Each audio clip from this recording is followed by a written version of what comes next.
My name is Matthew, and today I'm going to be walking you around and explaining this 2022 Audi SQ7. This is our latest SQ7 in stock here. We love them. It's a Vorsprung model, which means it is the top of the range. And I actually think nowadays this is one of the best value for money performance SUVs money can buy you in the UK. So, lots to talk about. It's a 4-litre twin-turbo V8. It produces just under 500 horsepower, the same unit that Audi put in the RS6, so you know the potential of that engine. You've got incredible technology. The Vorsprung package comes with all of the high-tech internals, heads-up display, adaptive cruise control, matrix headlights, rear axle steering to make the maneuverability of a big car like this very, very easy, and 7 seats, all for just under £60,000. I think they're just wonderful value for money. This particular example, full Audi main dealer service history, is finished in Daytona Grey Pearl, probably one of the most infamous and popular Audi colours, and it's got a full black exterior pack. So we've got the Audi rings in black, the surrounds and the leading edges of all of the front grille also in black, and that front lower splitter section in black too. Adaptive cruise control radars in the front of the grille there. The forward-facing part of the 360 and 3D surround camera package fitted to this car there. And even the SQ7 model designation in the front grille, also in gloss black. We've got Audi's amazing matrix headlights with these lovely, now almost iconic day running lights, the LED day running lights that do sort of a light show when you turn the car on and off. Lovely adaptive lights. They're fully, as I say, adaptive's the word, but they're fully adaptive. They'll raise and lower the beam with cars coming towards you. Such a fantastic light system. And now, talking about the alloy wheels, this is the SQ7 wheels. You can have this car in a number of different wheel options. I think this is fantastic. It's very intricate and very detailed. Audi Sport logo etched into the side of it.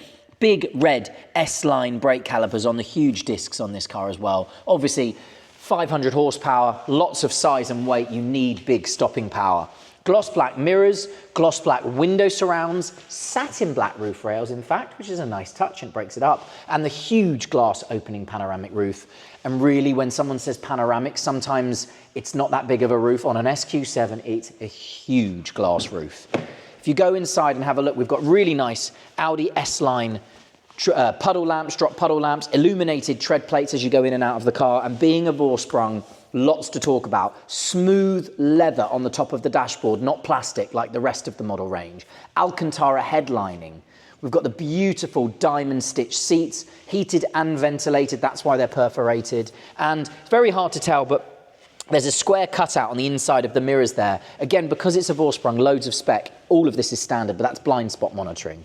Keyless entry and keyless go, soft closed doors, and again, a really nice touch here, breaking that Daytona Grey Pearl up down the bottom of this swage line down here. The Quattro logo at the back and a gloss black bar that runs through both doors. Privacy glass to the rear 3/4. 4-zone climate control. You can't see that yet, but you've got a digital screen below those vents. That all comes to life when the ignition is on. So loads and loads of space. And those rear seats are also on rails. So you can change the size of the footroom. So if I just, I'm using bad language here, but essentially if I just jump in, you can see how adjustable the car's seats are in the back. So if you are filling up the 2 rear seats, because it is a 7-seater, you can create loads more space in the back for those rear passengers. Obviously the privacy glass runs through the back of the car. The gloss black theme runs through the back of the car. The badges, this under section underneath the lights, and the model designation. And there's, I'll just buzz the power tailgate because the car is locked. Bear with me, there you go. Come and have a look in here. We've got an electric sort of fold away parcel shelf here, which is really fantastic. So that raises and lowers electrically when it's in place. But obviously over here we've got the buttons, and these 2 rear seats will lift electrically out of the boot floor. So no need to pull anything, no need to climb inside the boot floor. Press of a button, your car becomes a 7-seater. You've also got a little bit of extra load space under here, in and around the subwoofer and the spare wheel, or the inflation kit if you have a puncture under there. Press that button, it brings the tailgate back down. You've got the reverse camera as part of the 360 surround camera package on there. And if I jump in now and run you through some of the tech inside the car, the interior, which is obviously where you spend the majority of your life in this particular car. And if you have a look, we'll start on the driver's door card. Again, Vorsprung, so we're all about materials here.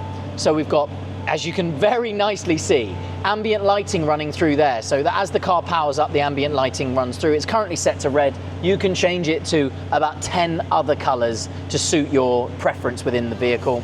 We've got a really beautiful, it looks like it's piano black wood trim, but it's not. It's like a dark ash trim, and it's really detailed in there surrounding these controls on the door panel. Memory settings for both driver and passenger seat, electrically heated, anti-dazzle, electric folding mirrors. That's a mouthful. And really nice shortcuts for child lock in the rear doors. You can individually set the rear doors. So again, if you've got your kids in the back, you can be super, super safe. The Bang & Olufsen 3D surround stereo system in this particular car as well. Fantastic. And then moving inside, loads to talk about. So let's start with the steering wheel. Super adjustable, up and down, in and out. It's perforated where your hand grips the steering wheel for extra grip sections, and lovely smooth leather top and bottom. It is heated through the controls in there, which I'll show you in a minute. You've got Audi's virtual cockpit, which again, probably the best virtual cockpit in the market. And if I flick to the right, you'll see this is amazing. We're on a split view at the moment, so you can see it even brings up Google. You can even run the navigation via Google Maps, but it runs Google on the left-hand side. If I press view to change, we get a full screen map. I mean, it's just brilliant. I still think that's better than some of the latest cars that come out. I still think Audi's system is better. I'll come away from that and I'll run you down here. Adaptive cruise control runs off that stalk behind me here, so you can change the distance between yourself and the car in front. There is a heads-up display with traffic sign assist, but it is very, very tricky to see via the camera. And if we go into the center of the car, this is what I was talking about. These are the cool things. Because it's a Vorsprung, smooth leather across the top of the dashboard and at the back, so you can see all this beautiful stitching. That doesn't exist in a normal Q7, I beg your pardon. The Alcantara headlining, all the tweeters in the A-pillars, all part of it being the range topping model. We've got a beautiful infotainment system, Android Auto and Apple CarPlay as standard in this car, and you can run it wirelessly. You obviously have Audi's own navigation system as well, which is super responsive, and as we saw in the cockpit, can be run via Google Maps as a satellite view.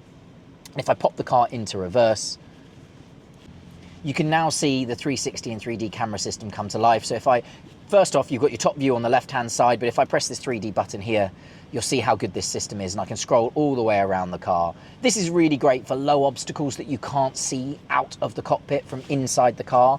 So it stops you curbing your wheels, it stops you hitting bollards and things that, as I say, we're quite high up here that you cannot physically see through the glass from the cockpit of the car. So really, really handy system. Very, very clever indeed. Pop the car back into park. I'll run you through some of the seat controls down here as well. So dual zone climate control, we've got heated and ventilated front seats, so that's a really cool feature. Again, part of it being the range topping model. If I press the seat here, on the top screen, you'll get lots of things come up. We've got all the seat adjustments that you can scroll through, and we've got all of the massage functions, which is just ridiculous. The amount of things that you can have on a seat, on a car seat these days. So heated, ventilated, full lumbar adjustment, seat swab adjustment, and massage seats in this particular car. If I press this button down here as well, you'll see the controls for the heated steering wheel come up on the left-hand side there. You can sync all of the aircon and heating in the car as well, so all the 4 zones can be connected together. We've got some nice shortcuts down here. Your driver assist button down here, park assist, it's got full park assist and a shortcut to your reverse cameras. And then finally your drive select button, which you can essentially tune your car to whatever driving mode you want. You see you've got the air suspension, I'll press it again. You've got the air suspension control down there, so you can raise and lower the height of the car, again, dependent on where you're driving and who is getting in and out of the car, so you can make access a lot easier for people. And then we talk about Audi practicality. Dual cup holders in the front section here of the gear tunnel. Underneath here, we've got 2 USB-C ports for charging your phone, loads of storage. I'm going to open the glass panoramic roof above me as well, so you can see just how big that roof is. And then I'm going to jump out and summarize this fantastic car.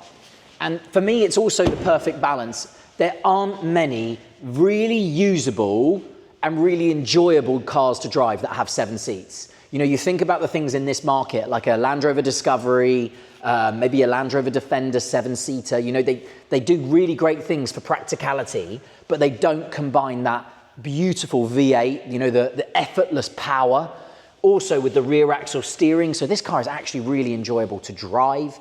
For me, for the money they are just a really, really wonderful choice if you're looking for a 7-seat car that does it all. My name's Matthew, I hope the video's helped. Thanks for watching.